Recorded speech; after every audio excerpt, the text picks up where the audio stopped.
Since the dawn of man, we've looked up the stars and wondered.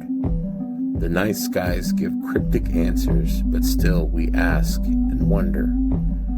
Curiosity has led us to many strange places. Sometimes we're rewarded by the curiosity, and sometimes we regret what we find lurking in the darkness. This is my journey, an attempt to bring lightness to dark places and understanding where there's been only mystery. Please join me as I traverse the night.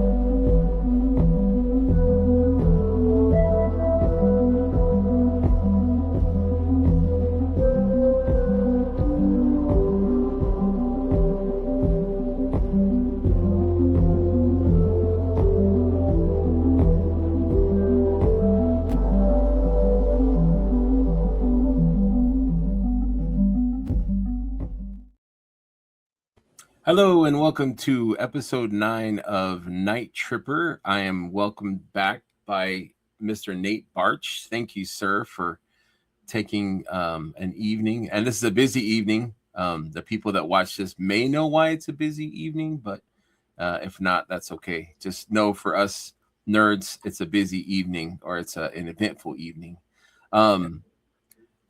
The beginning of this show, or the beginning of Nighttripper, it's long, it's kind of indulgent to me, but whenever I watch it, it gets me in like that mindset of this kind of subject matter. And I love that intro. Yeah. I guess it's for me, but you know, I hope that people kind of, by watching that, kind of get an idea of kind of what the show is about.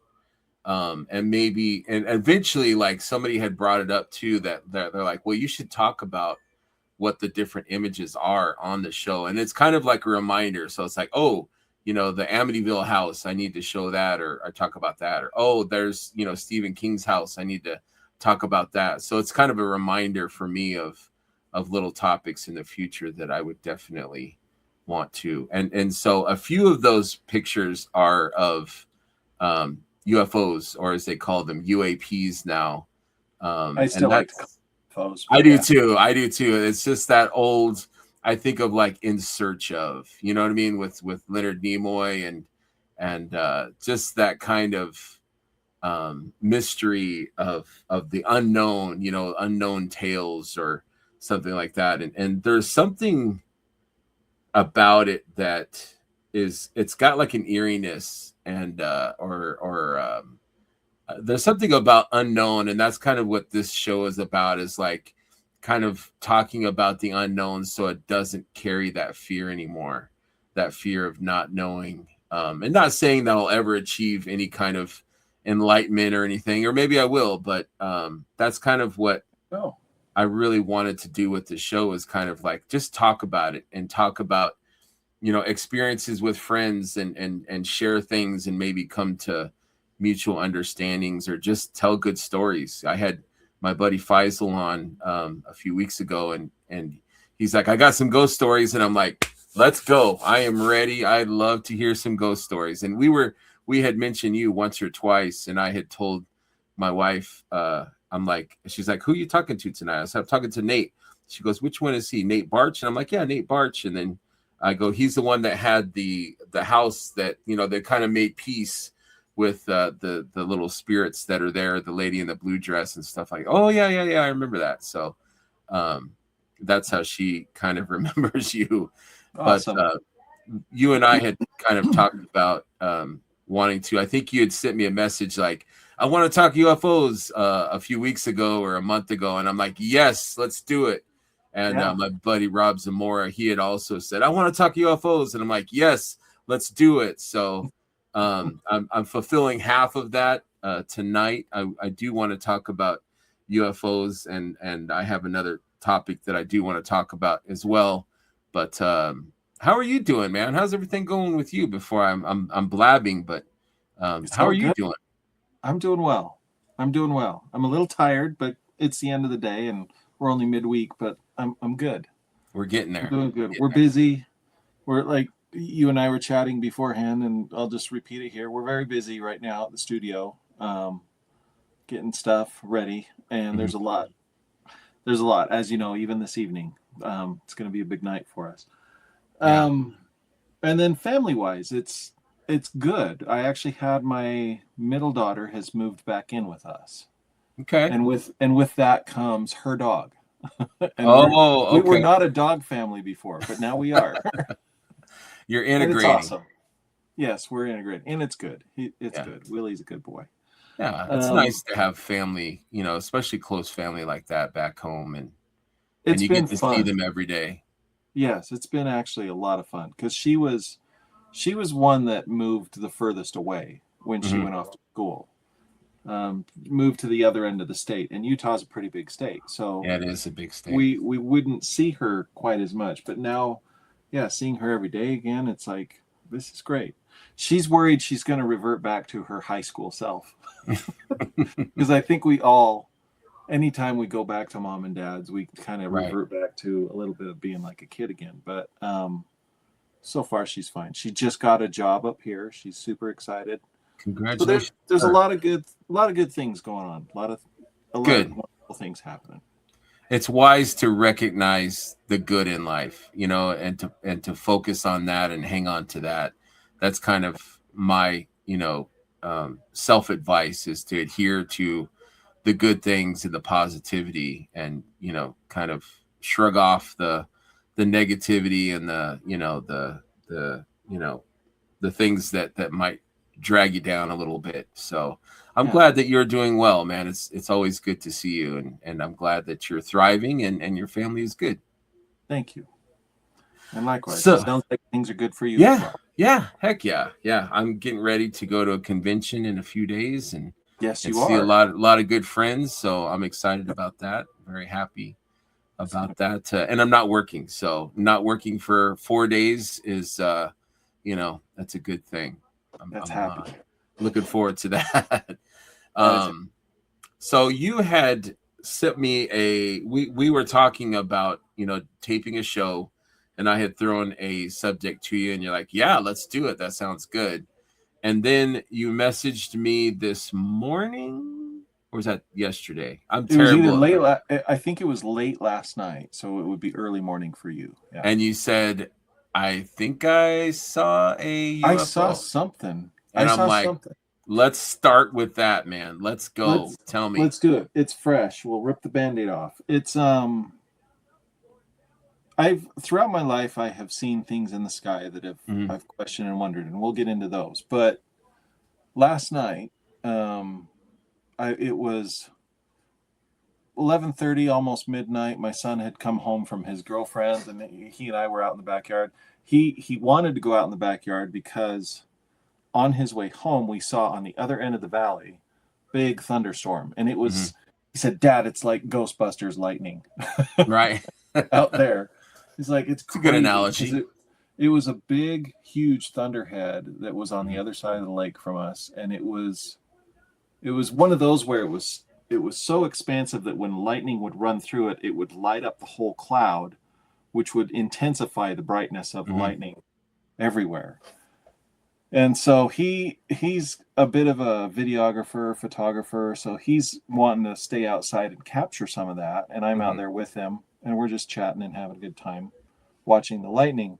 And I look straight up in the sky, and I tell him, I'm like, oh, hey, look, there's a satellite.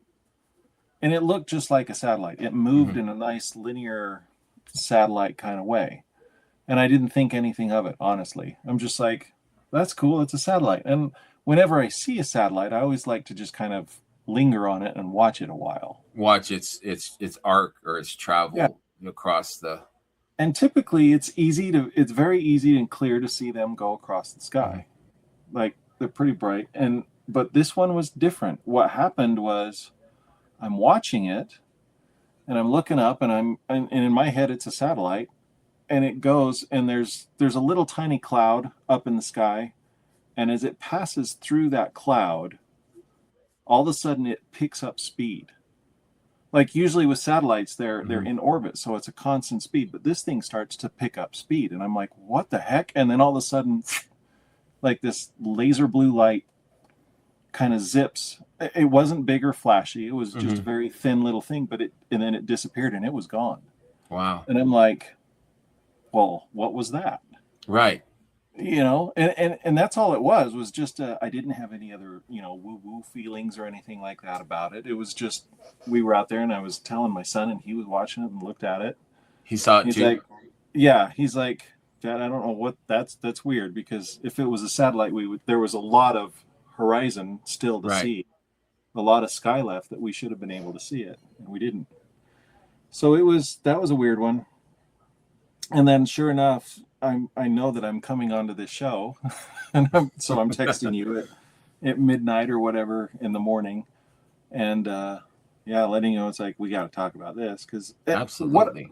What I like about that, though, that little moment, is it just happens. Like, and I think for anybody that sees stuff in the sky, it's kind of like that. You're just minding your own business. You're on with whatever you're doing, and then you see a thing in the sky that you're just like, that's not normal. Right. Like, what is going on with that? It's kind of wild. And it's almost like, what could our reaction be other than wonder, other than what could that be? What is that? Yeah. But I mean, I can't say we'll never have the answer, but I mean, there's not resolution, like we don't know what that was, where it went to. It's almost like an everyday, thing. Like if you really scour the internet, you're going to find literally a million different, accounts of this phenomenon. And it's almost like, and I feel like I don't follow politics. I don't know anything about really what's going on in the world. I can say maybe it's negative right now, but I feel like, just from my own, like, I feel like UAPs, UFOs are being more accepted. And I don't know if it's just how... Are you aware of all the disclosure stuff that they've been doing? Yes. Okay. And that's kind of what I was going to. It's almost like, I listened to a show called Weaponized.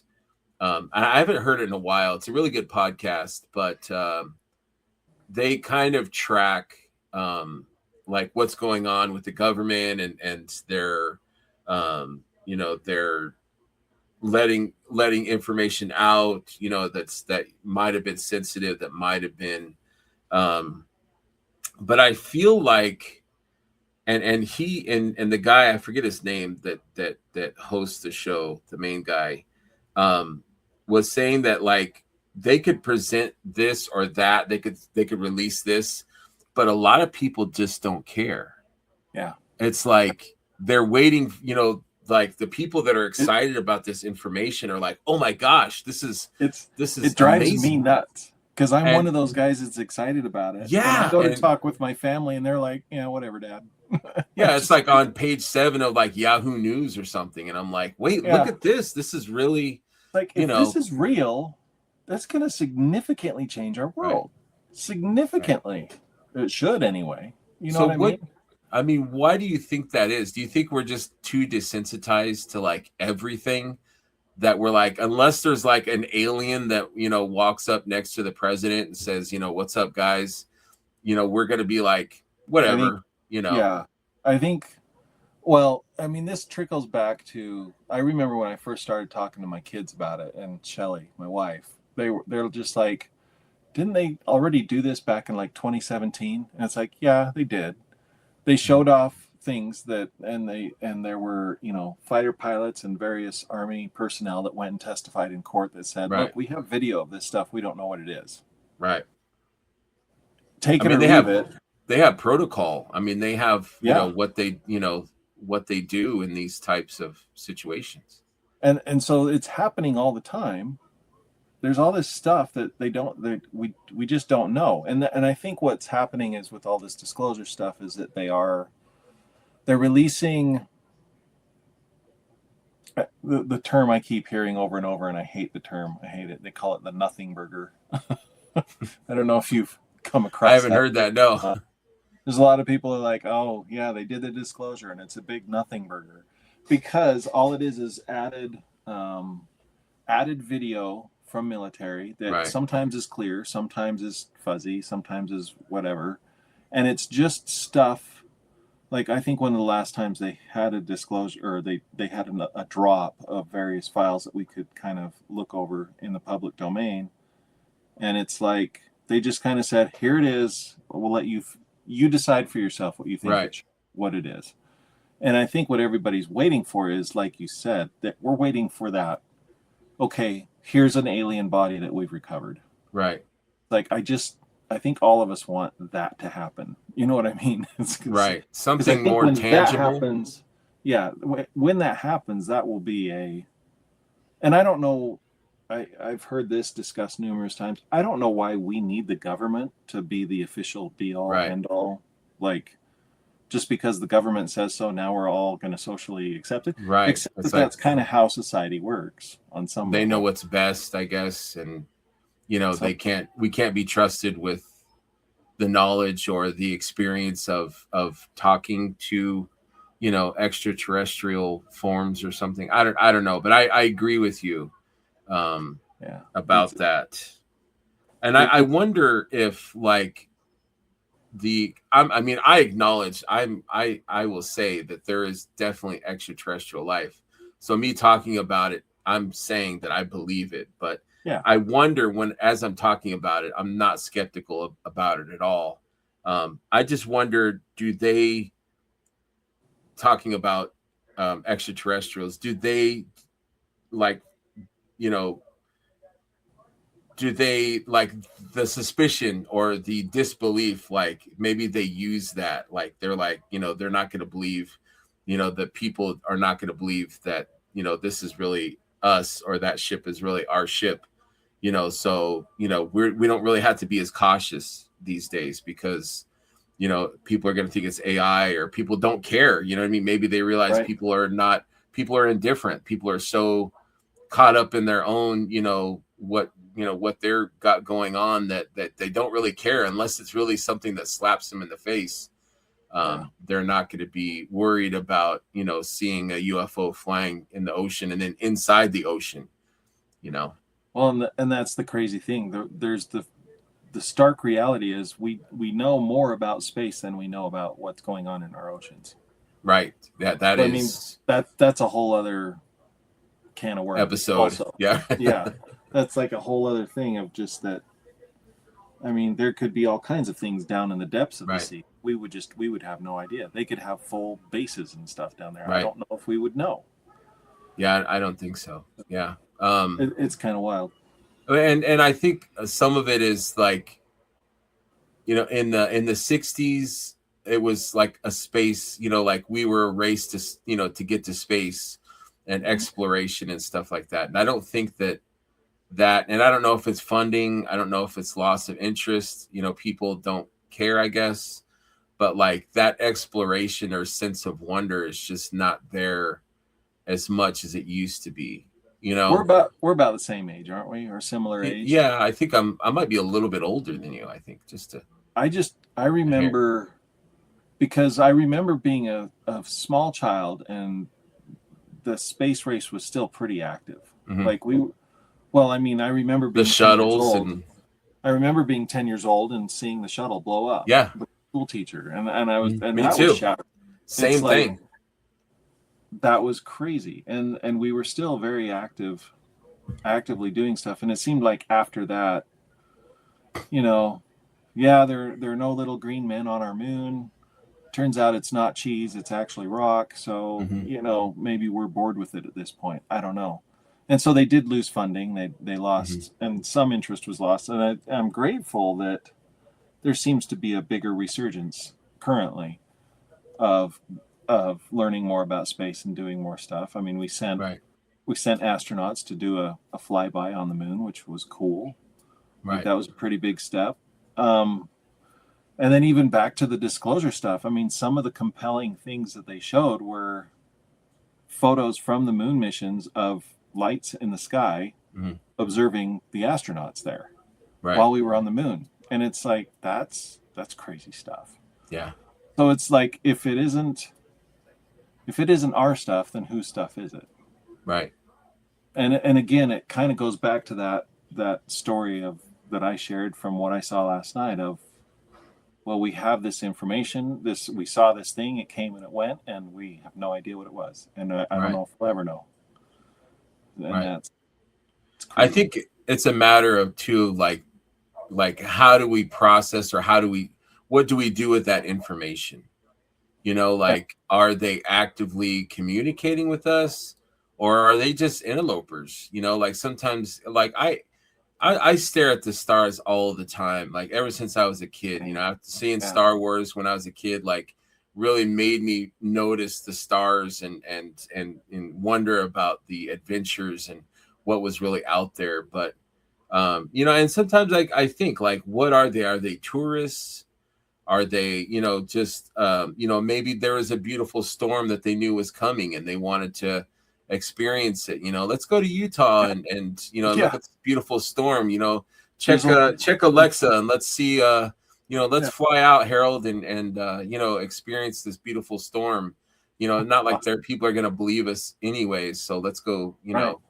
But that's something I think might be as simple as that. Like, I love the idea that it's as simple as that. Yeah. You know what I mean? Like, I don't know that they're, like, how different could it be? But I'm also with you on, I'm very much with you on in that belief of there's no way we're the only one. There's no way. And, you know, if the day comes when Trump stands up there and on one of these batches of disclosure says, hey, we're not alone in the universe, of course he's going to want to say that. He's the guy that would want that. Right. And it'll just be like, it is kind of a no duh. I think for most of us, I think it's like, well, yeah, I feel like as a society in general, the vast majority of people, and I don't know if there's a poll out there that proves this or not, but I'd be curious to see. But you know, what of the general populace just is kind of like us, where we're accepting, yep, there's life out there. Are they here? That's a whole other question. But if they are here, then that really does, like, if what we are seeing is them, that has to bring up all the questions of how did they get here? Right. How are they traveling the vastness of space the way that they do? And are we ready as a human race to be privy to that kind of technology? You know what I mean? Right. Like, yeah, for sure. Be there. Yeah. I wonder, like, I know there's always been stories about crashed spacecraft and you know, us trying to reverse engineer, but honestly, I don't think we would be able to figure out how that one works. You know, like, and I'm not trying to be derogatory, but you know, you could give a monkey a lighter and you know, a fireworks, or you could give him, you know, a Casio watch with a calculator on it, and he probably would not be able to figure out, you know, like what it's for or how it's used, you know. And I think that's us. Like, I don't think we're in that same mind ability to be able to look at, you know, because like we're thinking, you know, it's an engine. How does this engine work? How does it propel them? How are they able? Because like you've seen these videos where the ship will stop while the airplane is chasing it. You know, the airplane is using this jet fuel to travel at high speeds, and this craft stops mid-flight and changes direction. So you're literally manipulating gravity and speed, and you know, like, so they're on a whole nother, like, there's no way that I this is just me. I'm just talking. I don't know. We'd be mush if we were in that craft. Splattered. Yeah. But there's no way that I could, or maybe the smartest man, is Elon Musk going to be able to look at that space wreckage and be like, okay, we've got some spark plugs here, and we've got, like, I just don't think that we would be able You know, like we might be able to analyze, you know, polymers. We might be able to figure out maybe, you know, structurally what it's made out of. But I just don't think we would be able to recreate some of the things. And that's just, I mean, I'm just wildly speculating. But I do think that we might have help. Yes. Like we might have like, here, dummies, this is how you here's flight. You know, like we learned to fly 100 years ago, and now we've got stealth technology and jet propulsion and all these, which you know, isn't cool that things. a thing? Isn't that an observation also in and of itself? Like, and I don't know if that's, and I'm not going to sit here and say that, oh, surely we had to have aliens teaching us otherwise because we couldn't have figured it out. I don't know about that. Did you see Hail Mary, Project Hail Mary? Yes. Yeah. I loved that. I mean, I know it's not a true story, and I know it's just a story, but I think what it does illustrate beautifully is that here's a lone human out in space that comes across an alien ship, and they come together, and they pretty quickly figure out how to somewhat communicate, and if not fully communicate with each other. Right. Over I don't know how, I can't remember how long it took. I mean, it seemed like it was months. Yeah. It seemed like it was a long period of time. And then he, boy, we should put spoilers up because, man, if you haven't seen the movie, we're talking about. They've had time. That's okay. You've had time, but yeah. So, spoiler, if you don't want to be spoiled on Project Hail Mary, I'm going to talk about at least the end of the movie, because I understand it's different from the end of the book. But he goes off. I'll have to ask about that. I haven't read the book.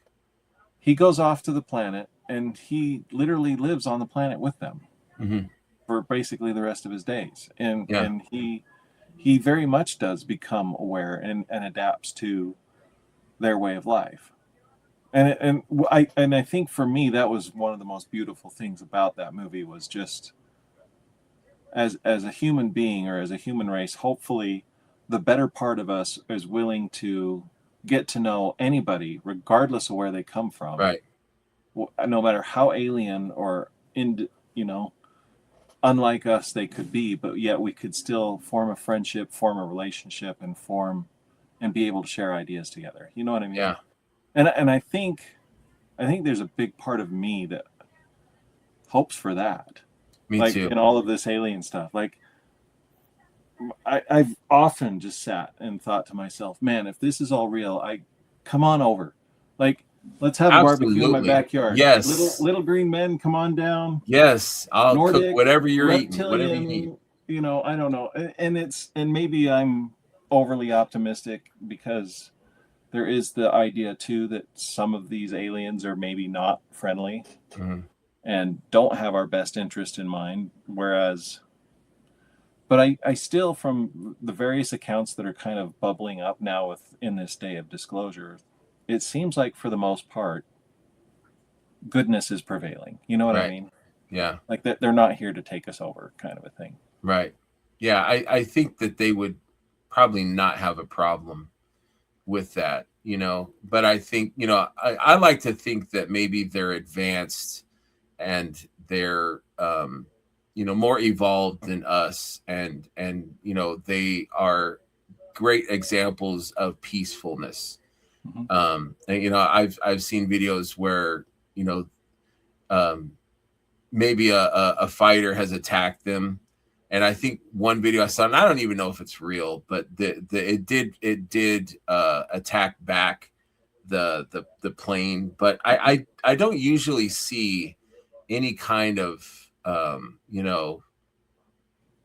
aggression when it comes to there, and I think that's great. Like I have always been excited and wanting to explore, like Flash Gordon, and to be an ambassador for our people, to go out, like, take me, I'm ready. You know what I mean? Like, I would say if I saw a UFO out there in the country, I would go towards it, and my friends would be like, no, I'm driving the heck away. And there's the difference. It's like people that want to meet a new race and a new civilization, and be part of that good exchange of good, good, what's the word I'm trying to think of here? Just good, goodwill. Yeah, goodwill. You know what I mean? Like that's, and I hope that whether it's happened or not, that if they do reach out, that they will encounter people that are good and positive and have best interests and want to learn from, that race or civilization that does want to come in contact with us. That's my hope. That's my hope. Yeah. It's wild. And I feel like, and I've seen, like specials where they talk about ancient aliens and things like that. Mm-hmm. Do you feel like they've always been around? Like I feel like they've always been a presence in our. I do. I do. Living where I live, and if you've lived in Utah, and if you like to get out in the desert and look at all kinds of cool things, you inevitably come across ancient Native American pictographs or carvings and whatnot, petroglyphs. Mm-hmm. And while I was, I also went to school down in St. George, where my daughter came from, or came back from. And while I was down there, I met some good local friends there, who became lifelong like family for me. Patrick is one of those individuals, and he took me out into the desert and showed me some really crazy stuff. And he and I would talk about all of this stuff. This was back in the 90s, right? This is early to mid 90s. And he would show me some of the various petroglyph walls. And I'll never forget the feelings that I had when I would just touch the wall. Like it would just kind of, it just hit different. I don't know how else to explain it. It was a peaceful feeling, but it was like you would see these depictions, and of course, like he was also an artist. He was a potter. He did a lot of ceramic type stuff. So he was, we joked, he was very grounded, but that happens when you play in mud. You become a very grounded individual. But I was, I'm studying art, and I knew that I would go into the arts, and petroglyphs have always fascinated me because of, you got to think back. You're a Native American, and you're wanting to communicate, and on some level we think, it's just graffiti, but on another level it's like, no, there's stories that are depicted. And when you look at certain walls, when you look at certain specimens, and you can look any of these up on the internet, like there's some crazy, I would dare say, alien looking things. Like there were, in my mind, it felt like that they were depicting an event that was extra. Like it wasn't just a general, I was out hunting and I found it down in this canyon, there was, good game or whatever it is, which you would see that. You would see them depict animals in a pretty stylized but pretty normal looking way. But then they would they would make these great, like, humanoid looking shapes of, they just look like alien creatures. Mind-blowing stuff and beautiful stuff. And you have to wonder, and that the Native Americans also were a very spiritually connected people. Like they all reference the Great Spirit. They all kind of tend to have an understanding of the spirit realm, maybe a little bit better than most of the rest of us. And there's a deep respect and reverence for that kind of a thing. And it almost feels like the two get connected in some way. You know what I mean? Like whatever that extra visitation was, be it an actual deity, which maybe it was, or a big event where maybe different cultures came together, or different tribes, or who knows what, or aliens came down and visited them. I'm not throwing that out the door either. There something fascinating happened, and they made these beautiful pictures. And it's interesting. Like I'm always fascinated by things that people create before there was influence. Like you think about Jules Verne, or you think about people that were thinking about going to space before the word spaceship was even a word, and so you think about Native Americans talking or showing or creating pictures that have lasted for centuries, that of possible extraterrestrial. They don't have the influence. They've never seen Close Encounters. They've never seen Prometheus, with the giant, alien dudes. But like, I wonder what their mindset is. Is this natural? Is this nature? Is this just something I've never seen before? Like, are they afraid? Are they in wonder? Do they think this is a deity? Do they think these are just people from another tribe? Like, that stuff is interesting to me. Like that openness, that open mindset, because they don't have that preconceived or pre-programmed, like George from Back to the Future was asleep, and Marty had the yellow, I'm Darth Vader from, what I mean? He's listening to music, like torturing him with Van Halen or something. Like, he didn't have that reference. He didn't have that, that's obviously a spaceship, that they're from space. Like, people from another time. Like, I just wonder what their reaction would be to something like that. Well, and I feel like it's not just Native American culture. I mean, it's global. Right. Like, Absolutely. Go into ancient Egypt, go into the ancient Sumerians, go into, any of the ancient cultures. They all tend to have something that points to this kind of a thing. So I guess to go back, and this goes back to your initial question. It's like, I do. I think that if whatever these things are that are out in the sky, that the government has, said, yes, this is a legitimate phenomenon. I think it's been happening forever. Mm-hmm. And let's be fair too. It's not like we've been around a long time. Right. Like, the humans as we know it, we're what, maybe 300,000 years old? I mean, in the history of the world, we're and what we've written down is only the last, what, 20, maybe 20,000, maybe 10,000 is all. So I mean, there's like hundreds of thousands of years of our history that we have no idea what happened. Right. No recordings, or no lasting. Yeah, it's interesting, and that kind of ties a little bit to what I wanted to talk to you about, and us being religious or spiritual minded.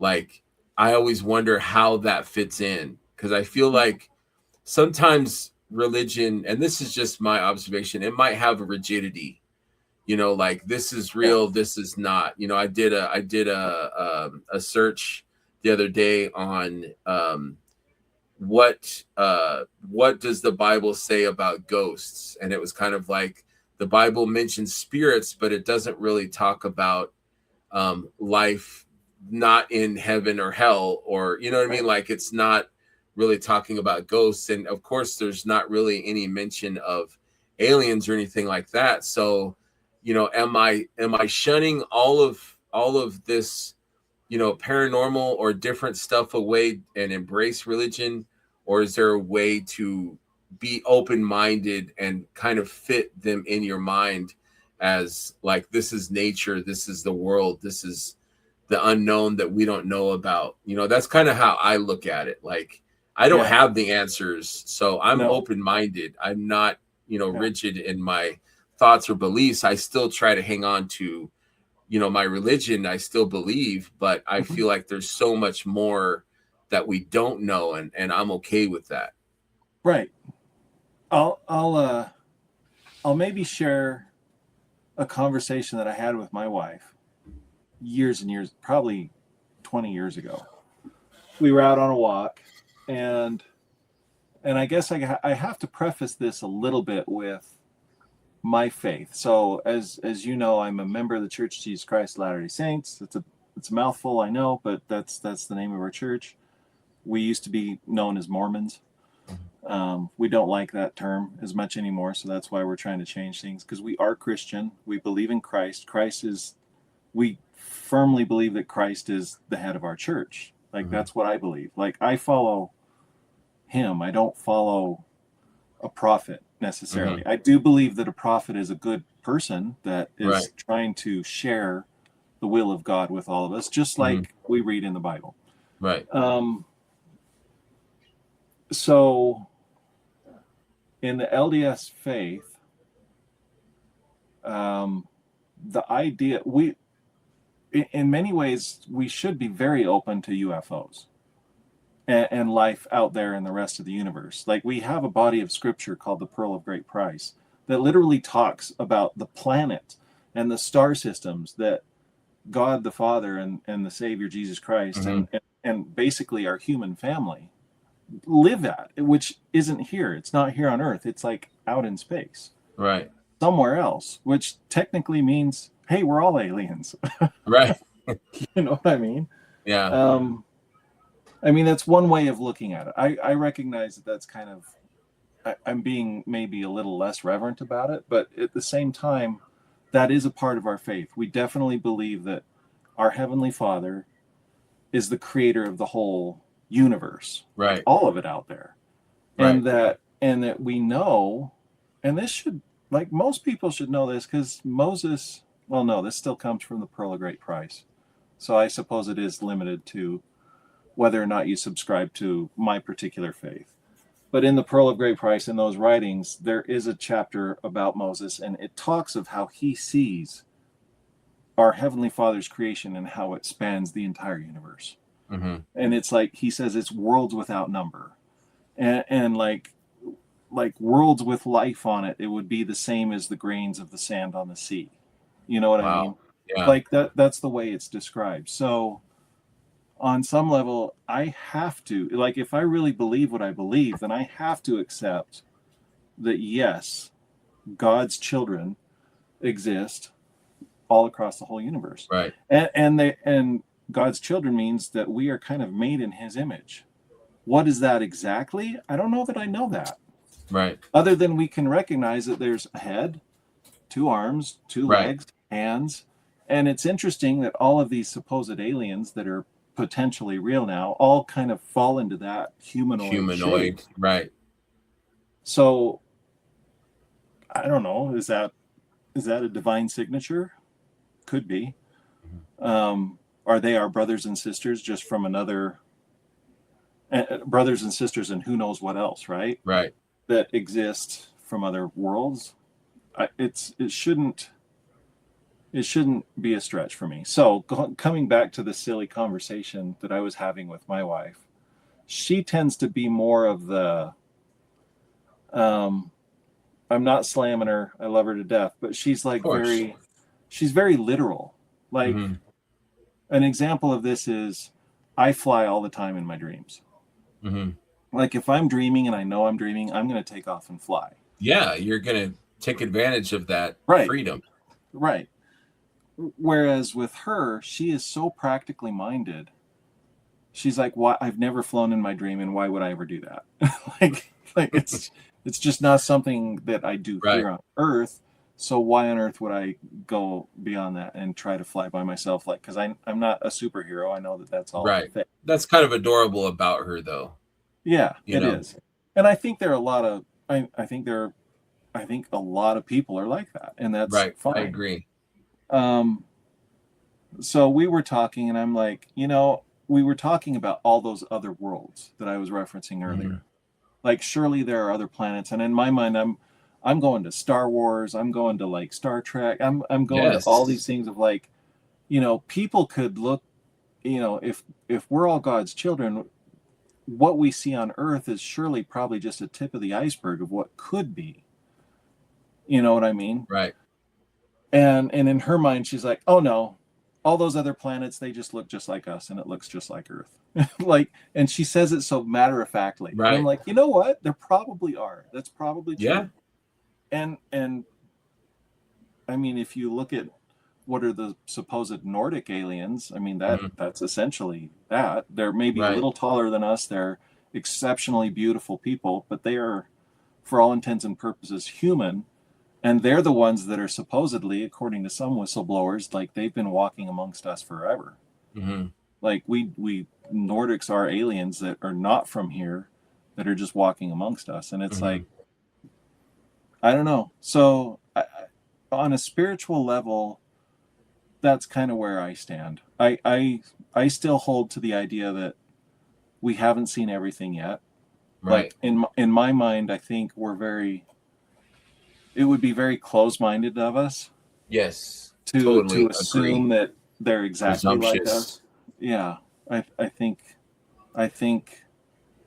and then the other part of me rejoices, like even spiritual, on a spiritual level, I rejoice in the idea of seeing what else is out there. And I laugh about that because if anybody's watched, I'm trying to remember what the TV show is called now. Is it The Expanse?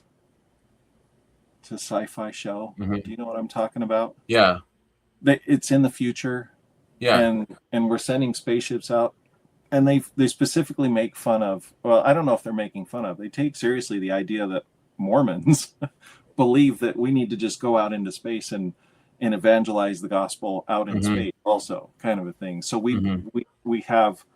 It's funny because they look at our church as like this big rich church that of course we would have starships and money Of for starships, course. Right. and that we would sending people out. Right. Like I it's not a stretch Mm-hmm. to imagine a future. Like I It could can see where happen. It could happen. I could totally see where that writer is coming from, and I Yeah. just laugh at it. I think it's awesome. I think it's funny. Yeah. Um, Yeah. I'm not necessarily wanting to go and evangelize necessarily, but on some level, if all of this is real, and if aliens are a real thing, and next month Trump comes out and says, here's a real alien that's alive that we've been in communication with, and here's their belief system, take it or leave it. Mhm. I'd be fascinated to see what I that would was. too. I would. What do you think the reaction would be, like the worldwide reaction to that? Do you think people would be accepting? Would people be skeptical? Would they be indifferent? Like cut it open. Like what's it made out of? Like you know, what do you think the reaction would be? What would that say about us? I think I have hope that the human race would be accepting and want to learn. Mm-hmm. But unfortunately, I worry. Like my fear would be that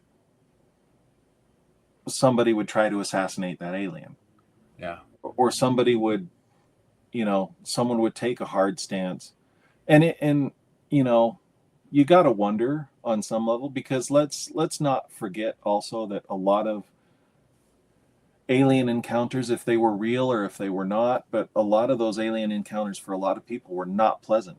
They were Mm-hmm. not good. Like Right. they were terrifying, and they were Mm-hmm. terrified.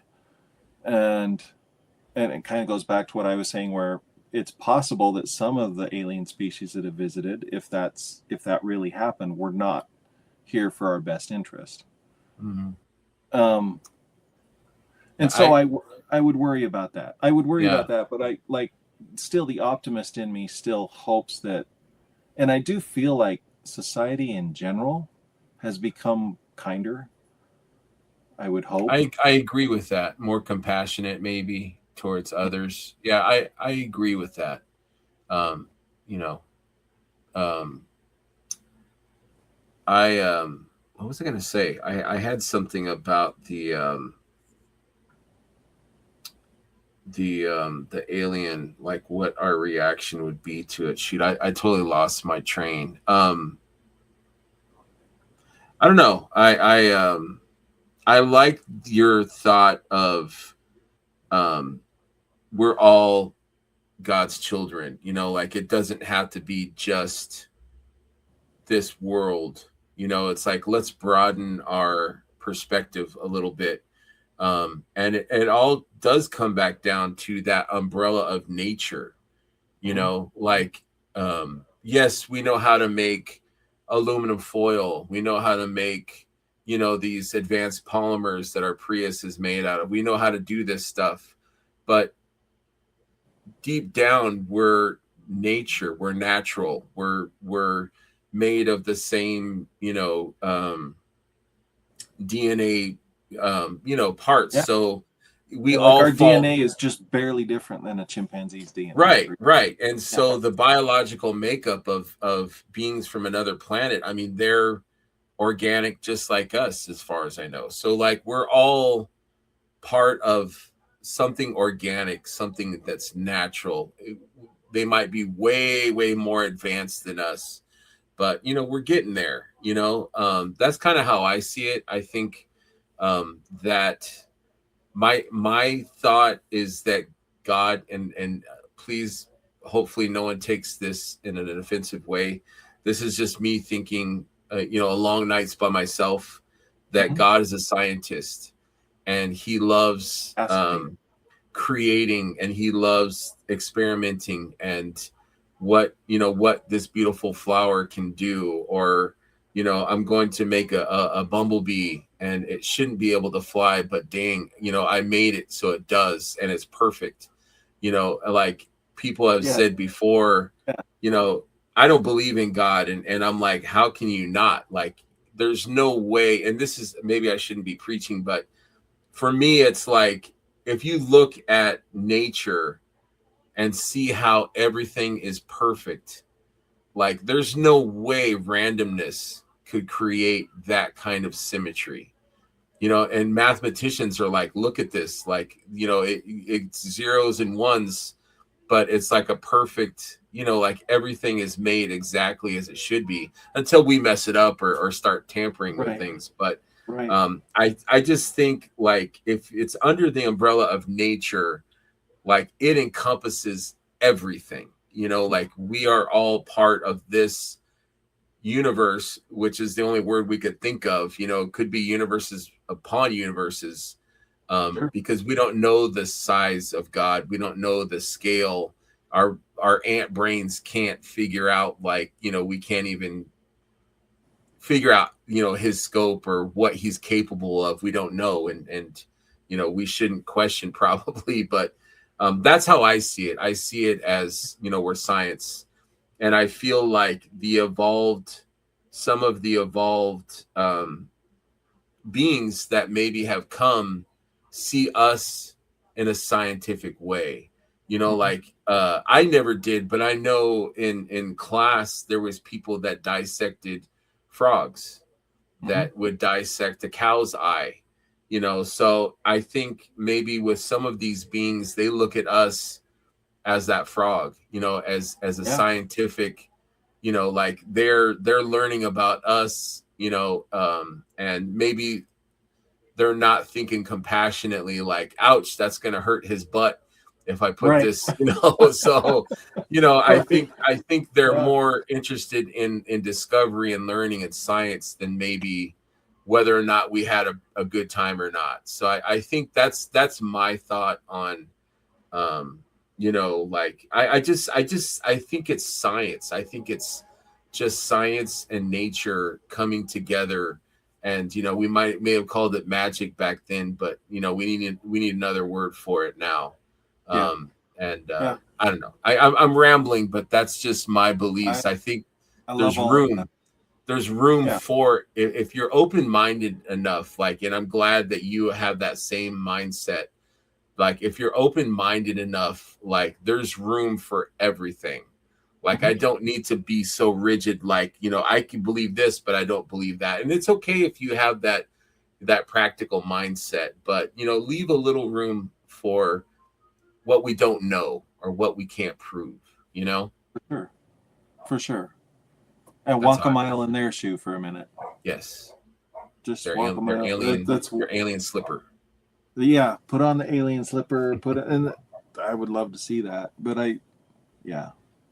I still need to go see Disclosure from you should, because it does address some of the stuff that we're kind of talking about, like is that technology or being near a being, is that who's entitled to that? Right. Is that government? Is that people in free will? Like, and it kind of tackles that in a fun kind of ET That's cool. That's what I loved about Close ET Encounters way. Yeah, I love that about ET. It just happened to a family, Right. and then the government got involved, and it was horrifying. And Right. Right. but the reality is it just happened on an individual level in many respects. And I think that's probably just a theme that Mr. Spielberg likes to push. Similar That back to what theme. I was talking about with Hail Mary, is like it's probably more important that we establish relationships and connect and try to understand each other without jumping to the conclusions of warmongering or Right. fear or that kind of a thing. I And and agree. yet and yet you can still look at nature, and some of it has to be kind of hardwired into us a little bit, because darn it, I would love to go cuddle with a tiger, but Right. as soon as that tiger becomes hungry, I'm a goner. You know what I You're in mean? trouble, Nate. You're in trouble for Yeah, sure. exactly. But it's and so we don't necessarily know all of it, but at the same time there's something to be said. This may sound random, but this is another illustration of kind of where my thoughts are at. I follow this guy on Instagram. I forget his name. He's a dude that sits down with a pink guitar and he plays. Have you maybe seen this in front of No. animals? He Okay. plays he plays music in front of animals, and they're the best videos in the world. If I find out who this is, and hopefully maybe some of your listeners know who this is, but it's always fascinating. He'll go to these zoos, or he'll go to these rescues where wild animals have been rescued, Hmm. and he'll just sit down, play, and he's got a beautiful voice. He just I does love that. covers of all kinds of different songs, and it's what's fascinating are the animals' reactions to him and the Hmm. music. One of the latest ones I just watched is he played in front of a group of about 3 or 4 different elephants. Hmm. And what was fascinating is, and elephants are highly intelligent. Right. They hear him playing, and they all kind of slowly come up and see him, and then they start squawking along with him, like they want to sing Really? with him. And then you can kind of see them kind of like I love that. I haven't moving, seen. and I want to see that. yeah, I as soon as I see another blip in his feed, I'll remember, hey, I need to send this to Greg. But yeah, it's it's beautiful, and I think there's something there. Hmm. I think there always has been something there with like good music, something about it. There's something in music that I Hmm. think can help bridge whatever species we're dealing with, whether it's animal, human, and Yeah. whatever level of intelligence we're at. Like, it doesn't matter if you're the smartest person in the world or the dumbest person in the world. We all can appreciate good music. You know what I Yeah, mean? that's true. So I like the way you're thinking. I think that's an interesting thought, because I think with music you're being you're opening yourself, you're being vulnerable, mm, but you're also like being I don't know if creative is the right word, but you're sharing something, a sound that you're making, but it's I feel like when you're singing, you're going somewhere, like emotionally, mentally. If you're really singing your ass off, there's something there there's an where energy like there. Yeah, yes, there's an energy. Yes, that's yeah. what I'm trying to There's convey. And I think maybe it's possible that other creatures are interested in connecting with you on that. yeah. Which is funny because I would say I've made this observation when we were kids and we would watch TV. Our cats and our dog pet friends couldn't give two hoots about what we were doing on the TV, Right. and they don't really care. I mean, sometimes you'll hear a dog bay at Hmm. some music that you might play, which is kind of fun. Right. But it wasn't until we got these LED monitor TVs, all of a sudden and you can look them up. There's videos everywhere of certain animals will start to actually pay attention to what's going on that screen. Hmm. And the only thing that I can say that changed was the technology of what that screen was. Hmm. And I don't know if they could just not see it before and now they can, or if Interesting. or if our pets are also evolving with us, because I've noticed that about one. That could be. My cat, like most of the cats that we've had, I'm a cat guy. Really don't care about the TV or whatever. But this, my current cat, Tef, when we're watching a movie downstairs, she'll sit on her lap and you'll watch her, and she will just actually just sit and watch the movie also. Really? And she's aware of it. It's kind of funny. Yeah, I've seen dogs. Like I saw one time, and it seemed real. Like I'm not sure, but like the dog saw Darth Vader for the first time. It was like a big golden retriever, and the dog's like looking, and then like she or he kind of hides behind the couch. Right. And I thought that was adorable. But my dog, I love her to death, and I used to travel for work a lot, and I would be gone for months. And, you know, my wife would show, you know, I would have her on FaceTime, and I would call her and talk to her, and she heard me, but like she didn't grasp. Like I'm right here. I'm like looking right at you. Like this is my face in the screen, and she just didn't, but she heard me. You know what I mean? So I think there's something there, with that. But you know, maybe a LED has some kind of, you know, better visuals that they can, you know, I'll have to try that. Yeah. It's just an observation, and it's just something that I've noticed throughout my life. And I was raised having lots of pets.